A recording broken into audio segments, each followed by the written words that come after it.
నారాయణఖేడ్ నియోజకవర్గం కల్హర్కి చెందిన సందీప్ అసలు ఎందుకు సూసైడ్ చేసుకున్నారో ఇంకా తెలియలేదు.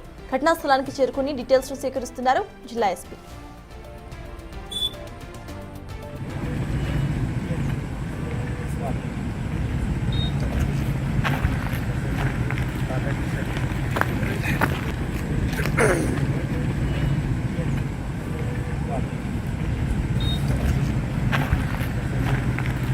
మహబూబ్ సాగర్ చెరువు కట్టపై సందీప్ అనే కానిస్టేబుల్ ఆత్మహత్య చేసుకున్నారు. ఏడాదిగా సంగారెడ్డి టౌన్ పోలీస్ స్టేషన్ లో కానిస్టేబుల్ గా పనిచేస్తున్నారు సందీప్.